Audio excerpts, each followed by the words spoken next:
जनाब स्पीकर इम्तियाज अजहर साहब, आपकी चूँकि फील्ड है, आपका एक्सपोजर है, आपने बहुत अहम पैरामीटर्स का तस्करा किया अपने इब्तदाइये में, और हम पर अब ये लाजिम है कि उन पर हम ज़रूर कुछ ना कुछ अपनी इनपुट दें। उन्वान पर जाने से पहले मैं तमाम शुरका को, आपको, मुबस्सरीन को ईद की मुबारकबाद पेश करता हूँ। पिछले बुध को ईद थी, अभी बुध नहीं आया, तो इसलिए ये हालिया ईद की मुबारकबाद बनती है। अल्लाह ताला जिन्होंने कुर्बानियाँ दी, कुर्बानियाँ कबूल फरमाए, और जिन्होंने हज की सआदत हासिल की, अल्लाह ताला उन्हें अपनी बारगाह इलामी अज़ल में कबूल मंजूर फरमाए। ये जो उन्वान है बजट के हवाले से, प्री बजट 2026, पहले भी बार है ये उन्वान शेड्यूल हुआ, और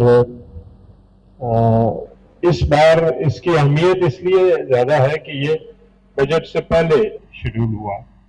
अक्सर ऐसा होता था कि बजट के बाद हमें ये उन्वान मिला करता था।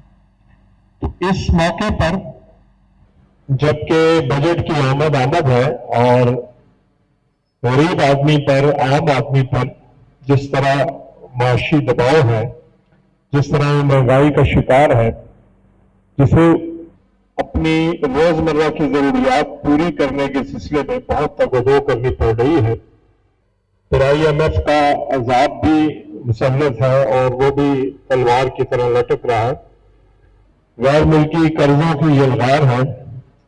इन हालात में बजट की चूंकि आमद है, बहुत से तबकात ने उम्मीद लगा रखी है कि हुकूमत पब्लिक को रिलीफ देगी। अब रिलीफ कहाँ तक होगा, उसका लेवल क्या होगा, उसकी नोयत क्या होगी, और किस हद तक एक आम आदमी मुतमईन हो सकेगा, ये बजट की अनाउंसमेंट के बाद ही इसका जायजा लिया जा सकता है। अलबत्ता एक पैट्रियाटिक पाकिस्तानी के तौर पर हमें जो इस वक्त सूरत हाल दरपेश है वतन अजीज पाकिस्तान के इर्द गिर्द, और जिस तरह के हालात हैं, इन हालात में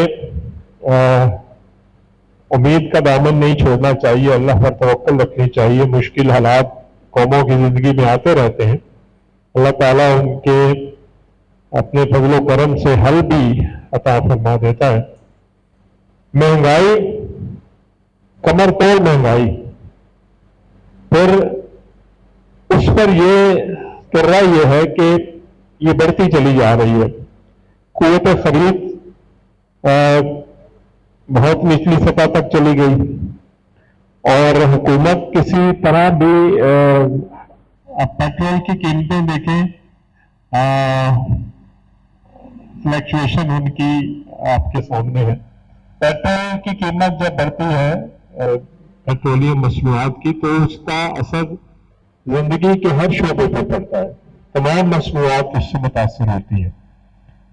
अब अगर महंगाई हुई के तदारुक के लिए इकदाम किए जाएं, तो उस सिलसिले में जो पाकिस्तान की अपनी सनतें हैं, अपनी पैदावारी सलाहियतें हैं, उनको मजीद बेहतर बनाने की जरूरत है। इंपोर्ट एक्सपोर्ट का जो सेक्टर है, उस पर फोकस करना चाहिए हुकूमती इदारों को, जो इस सिलसिले में साल हर साल से काम कर रहे हैं। फिर ये बचत की जो इस्लाम भी इसकी दावत देता है, रसूल पाक सल्लल्लाहु अलैहि वसल्लम ने भी सादा तर्ज जिंदगी गुजारी, शरीयत भी हमें बताती है सादा तर्ज जिंदगी के जरिए, बचत के जरिए भी हम इन मुश्किलात का मुकाबला कर सकते हैं। अब गैर मुल्की दौरे जो हमारे हुक्मरान, पता नहीं वो किस फंड से होते हैं, किस तरह वो पॉसिबिलिटीज है उनकी, ऐन मुमकिन है कि वो ज़कात या उशर के फंड से उन्हें कंपनसेट किया जाता हो, लेकिन इस पर चेक एंड बैलेंस होना चाहिए। पार्लियामेंट इसका नोटिस ले, हुकूमती इदारे, जुडिशल कमीशन, कोर्ट्स पाकिस्तान की, कि गैर मुल्की कोई भी दौरा कोई भी हुक्मरान करे तो पहले उसकी जरूरत का जायजा लिया जाए कि क्या इस दौरे की जरूरत है भी या नहीं।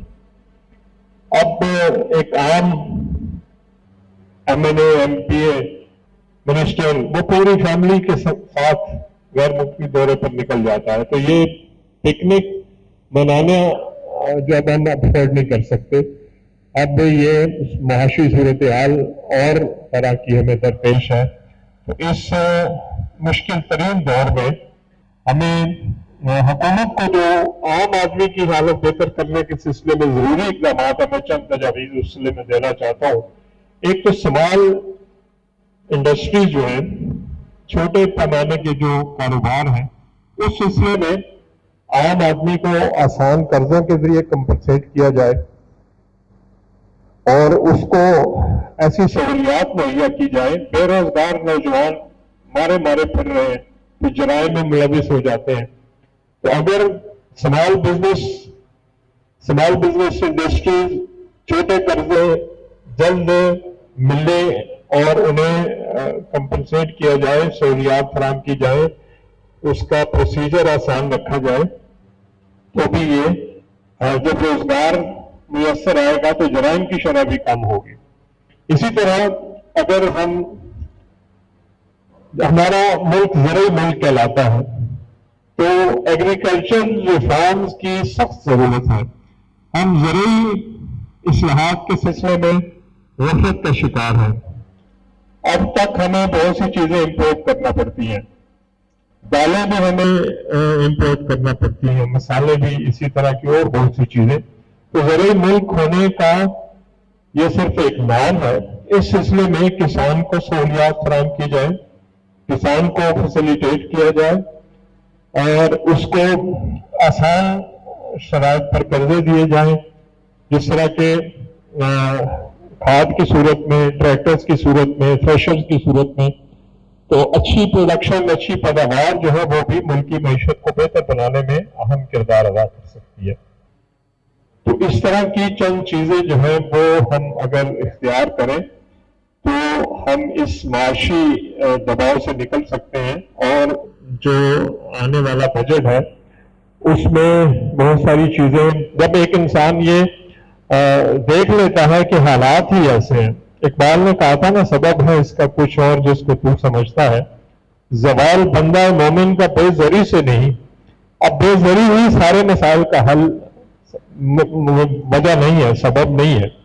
इसमें करप्शन का एलिमेंट जो हुकूमती इदारों में अहम पोस्टों पर बैठे अफराद हैं, वो करप्शन के जरिए बहुत सा काला पैसा इकट्ठा कर लेते हैं और उसका जो इनडायरेक्ट बोझ जो है वो अवाम पर पड़ता है। तो इस तरह की चीजों को तदारक होना चाहिए। कोई आला सतह की रेगुलेटरी अथॉरिटी हो जो इन मामलात का जायजा ले और ऐसे लोगों को, ऐसे करप्ट अनासर को कटारे में लाया जाए और उनकी सरकोबी की जाए। इन्हीं मारूजात के साथ, इन्हीं तजावीज़ के साथ मैं बारे दिगर इस उन्वान की अप्रिसिएशन करता हूँ। अच्छा उन्वान तय हुआ और बर वक्त इसको डिस्कशन के लिए पेश किया गया। अगरचे ज़र भी है ज़माने में काजी उल हाजात, मगर जो फ़क्र से है मुयस्सर तवंगरी से नहीं। अगर हम अपने इन्हीं हालात में, शेर पाकिस्तान हकीम मोहम्मद सईद का भी ये फरमान है, वो भी ये कहा करते थे कि हम अगर अपनी ख्वाहिशात को महदूद कर लें तो मुश्किल जिंदगी भी हमें आसान नजर आएगी। तो अल्लाह रब्बुल इज़्ज़त से दुआ है कि वतन अज़ीज़ पाकिस्तान को इस माशी दबाव से, माशी बहरान से जल्द अज जल्द निकाले और हम एक अमन जिंदगी, अच्छी माशी जिंदगी, हलाल रोजी कमाने और अपने बच्चों को, अपने अहले खाना को फराहम करने के अहल हों। वमा अलैना इल्लल बलागुल मुबीन।